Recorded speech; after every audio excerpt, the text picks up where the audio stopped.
आदर्श society भुगतान जल्द से जल्द कराने हेतु सभी प्रधानमंत्री कार्यालय में निम्न दूरभाषा पर शिकायत दर्ज कराएं। हेलो फ्रेंड, नमस्कार और आदाब दोस्तों। जैसे कि आप जानते हैं कि हम आदर्श क्रेडिट कोऑपरेटिव सोसाइटी का पैसा दिलाने की पुरजोर कोशिश में हैं और 21 लाख पीड़ित निवेशकों के हक दिलाने के लिए हम वचनबद्ध हैं। तो दोस्तों, आज हमारे पास मनोज माहेश्वरी जी का एक कमेंट आया है, उसमें उन्होंने हमें बहुत अच्छी जानकारी दी है। उन्होंने कहा है कि आदर्श सोसाइटी भुगतान जल्द से जल्द कराने हेतु सभी प्रधानमंत्री कार्यालय पर दूरभाषा शिकायत दर्ज कराएं। जी हाँ दोस्तों, यहाँ पर इन्होंने होम मिनिस्टर ऑफिस के 4 मोबाइल नंबर दिए हैं जो होम मिनिस्टर के ऑफिस के हैं, और आप हमारी स्क्रीन पर उन नंबरों को देख सकते हैं और हमारे कमेंट बॉक्स में भी ये आपको नंबर मिल जाएंगे।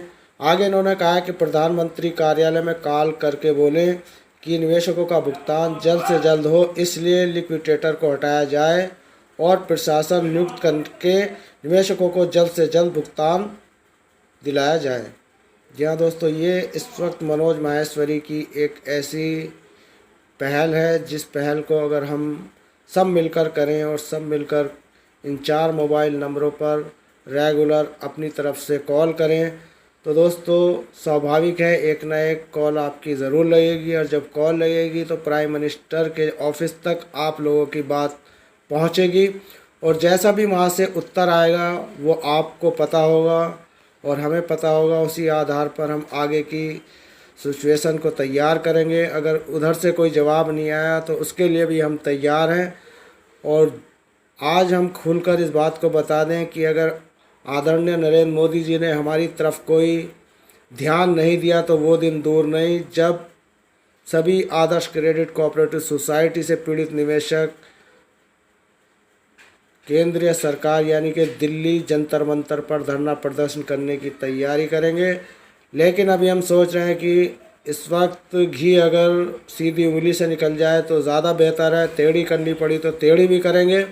आगे रतनलाल सुत्रा जी का कहना है, जो 2-3 घंटे पहले उन्होंने हमें कमेंट के माध्यम से बताया है, Adarsh credit cooperative multi state society को लाइसेंस सरकार ने दिया है और सरकार ही इसको कब्ज़े में लिया है। जो निवेशकों का पैसा भी सरकार को ही देना पड़ेगा। सरकार ही जांच के नाम पर देरी कर रही है। सोसाइटी के 21 लाख निवेशकों का 14,842 करोड़ रुपया सरकार हड़पने की कोशिश कर रही है और सरकार जनता को परेशान कर बर्बाद करना चाहती है। यह सरकार का षड्यंत्र है। प्रजातंत्र में गरीब जनता की जीवन भर की खून पसीने की कमाई हड़पने की कोशिश की जा रही है। इसमें केंद्रीय सरकार के राजनेताओं का हाथ है, इसलिए षड्यंत्र पूर्वक राजनेताओं ने ही आदर्श क्रेडिट कोऑपरेटिव सोसाइटी को बंद कराया और निवेशकों की पुकार भी नहीं सुन रहे हैं। दोस्तों, बड़ी विडंबना की बात है कि इस वक्त आदरणीय नरेंद्र मोदी जी 21 लाख पीड़ितों से पल्ला झाड़े हुए हैं और उन्हें इनकी पीड़ा नहीं दिखाई दे रही। दोस्तों, हम लोगों का यही प्रयास है कि जल्द से जल्द आदरणीय नरेंद्र मोदी जी इस पूरे मैटर पर अपना ध्यान केंद्रित करें और पीड़ित निवेशकों की पीड़ा को समझें, और जो निवेशक और एजेंट आदर्श सोसाइटी के सुसाइड कर चुके हैं उनके बारे में भी कुछ सोचें, क्योंकि हम जानते हैं कि आदर्श क्रेडिट सोसाइटी के न जाने कितने ऐसे एजेंट और न जाने कितने ऐसे पीड़ित निवेशक हैं जो गुमनामी की सोसाइटी कर चुके हैं, यानी कि अपनी मौत मर चुके हैं और उनका कहीं से कहीं तक मीडिया में कोई जिक्र नहीं आता। ऐसे पीड़ित निवेशकों का जो हक है वो दिलाने का काम भी हमारा है। उन सभी पीड़ित निवेशकों को हम हक दिलाकर रहेंगे जो इस दुनिया में नहीं रहे। तो दोस्तों, इस वक्त हमारे पास जो एक ये रतनलाल सुत्रा जी का कमेंट आया है उसमें साफ स्पष्ट तौर से इस बात को बता दिया गया है कि ये सब सरकार का ही इस करा धरा है, यानी कि सरकार ने इस कंपनी को लाइसेंस दिया और सरकार ही ने इसे कब्ज़े में लिया है, तो निवेशकों का पैसा भी सरकार को देना पड़ेगा। तो दोस्तों, मैं आपकी जानकारी के लिए बता दूं कि रतनलाल सुत्रा ने जो स्पष्ट तौर से ये कहा है वो बिल्कुल सही कहा है।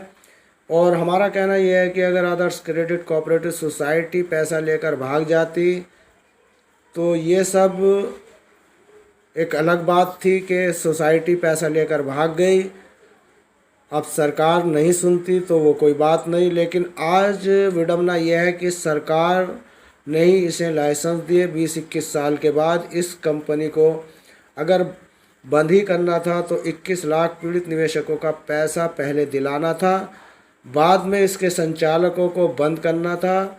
लेकिन यहाँ पर सरकार की कुछ और मंशा थी। उनकी मंशा यही थी कि इनके संस्थापकों को, इनके संचालकों को बंद करा जाए, पूरी जो इनका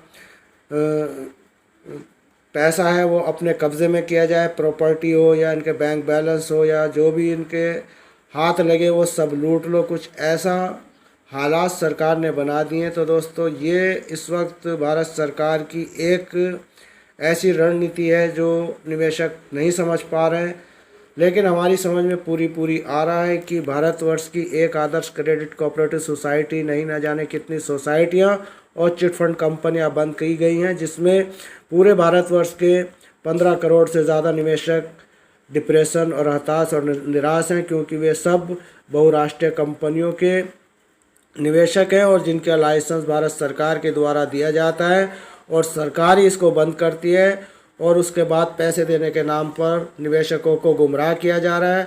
विभागों की झूठी कार्रवाइयाँ दिखाकर, विभागों को आगे करके उनके कंधे पर बंदूक रखकर ये पैसा लूटा गया। इस पैसे की लूट को हम इस हिंदुस्तान में अपने जीते जी होने नहीं देंगे। हम अपनी मेहनत का पैसा 15 करोड़ निवेशकों को दिला